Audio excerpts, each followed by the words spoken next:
Alam mo namang buntis ako. Iniiwanan mo akong mag-isa. Tapos pag uwi mo dito, ganyan ka pa sa akin. Ayusin mo yung pananalita mo, ah. Baka nakakalimutan mo ang bumubuhay sa'yo dito. Wala kang respeto! Ano ba? Baka mo naman ngayon sa'yo. Baka nga. Ito talaga? Mga hayop kayo! Anong ibig sabihin ito? Babe, sino yan? Kita mo? Ako ang asawa niyan. Hindi mo ba nakikita? Buntis ako. Tumahimik ka na, hindi ka na nakakatuwa.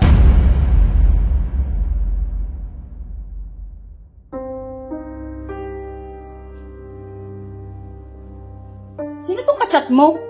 May pa I miss you pa. Pinagsasabi mo. Parang chat lang, kung makapag-react ka, akala mo niloloko ka. Manahimik ka nga dyan. Nababwisit ako sa bunganga mo. Hindi ka ba naaawa? Diyos ko naman, Noy. Buntis yung asawa mo, nagagawa pang magloko.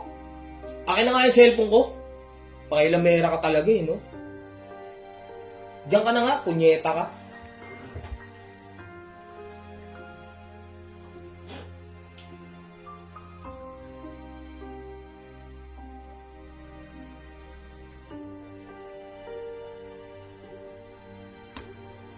Punyeta ang buhay to.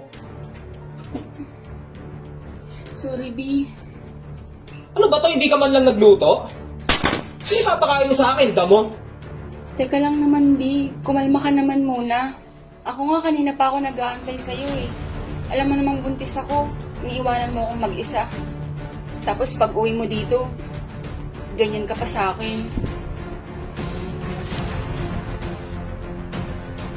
Ayusin mo yung pananalita mo, ah. Baka nakakalimutan mo ang bumubuhay sa'yo dito.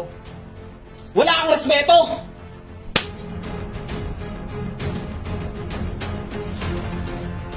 Sama ng ugali mo.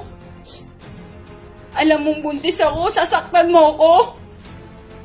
Ang kapal ng mukha mo. Noy, 2 buwan na lang nanganganak na ako.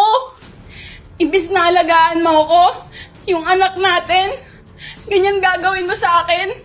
Sasaktan mo lang ako. Kapal ng mukha mo. Eh ano naman? Ikaw ba gagastos sa panganganak mo? Di ba ako? Kaya ayusin mo yung pananalita mo sa akin, ha? Baka hindi kita matansya, mabugbog pa kita nang wala sa oras. Nakakapagod ka. Di ka naman dating ganyan eh. Sana di mo na lang ako binuntis kung ganyan din yung itatrato mo sa akin. Pinagkatiwalaan kita tapos sasaktan mo lang ako. Anong klaseng asawa ka? Manahimik ka! Pwede ba manahimik ka na lang? Naiinis na ako sa punyetang buhanga mo. Mamili ka. Mananahimik ka o mawawala ng amay ang dinadala mo. Yan! Marunong ka naman palang sumunod eh. Panira ka ng araw, punyeta ka.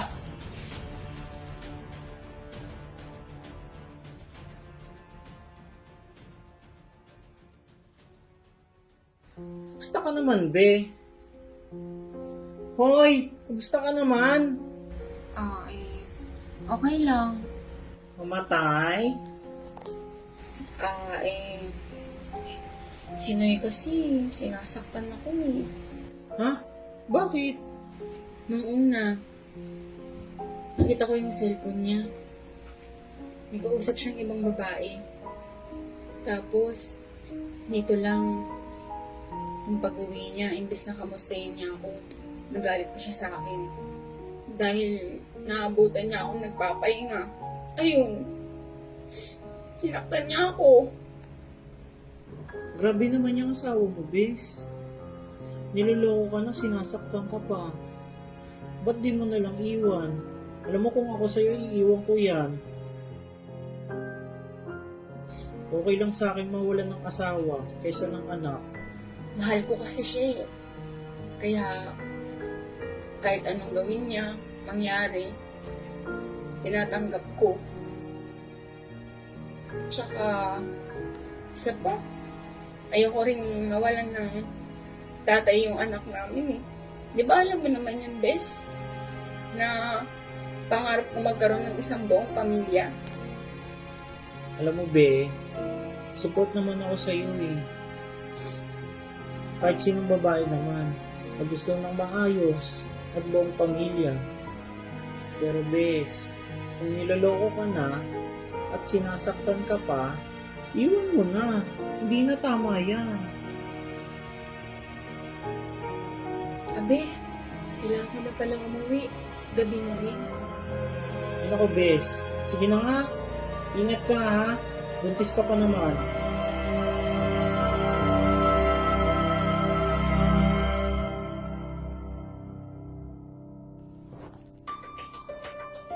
Ano ba? Ang bango mo naman ngayon, Sel. Baka nga. Ikaw talaga? Parang... Ang bango mo, Sel. Lalo akong natatakam sa'yo. Mga hayop kayo! Anong ibig sabihin nito?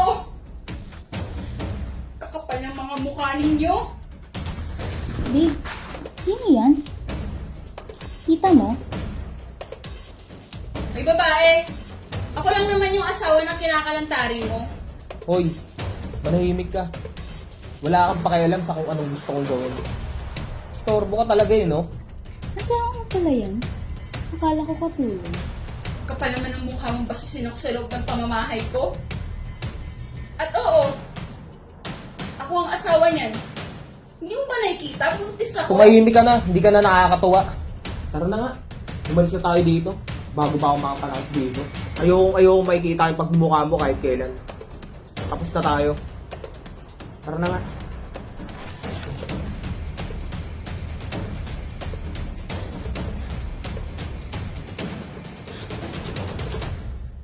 Ah! Ah!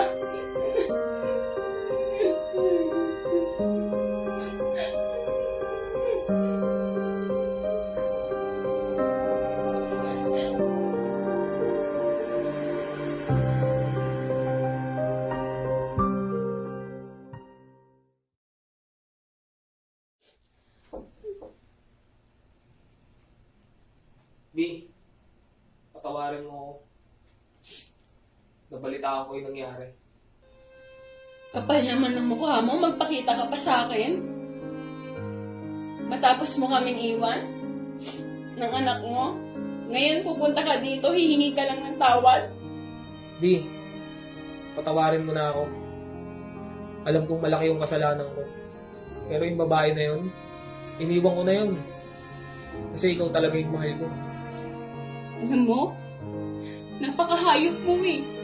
Dahil sa'yo, nawala yung anak natin. Tapos ano, pupunta ka dito na parang walang nangyari? Nagsisisi na ako sa mga nagawa ko. Sana bigyan mo pa ako ng pagkakataon para magbago. Wala ka ng pagkakataong makukuha sa akin.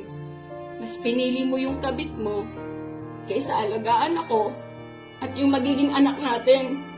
Hindi na kita ulit matatanggap sa buhay ko. Kaya binibigyan na kita ng pagkakataon na umalis dito sa pamamahay ko.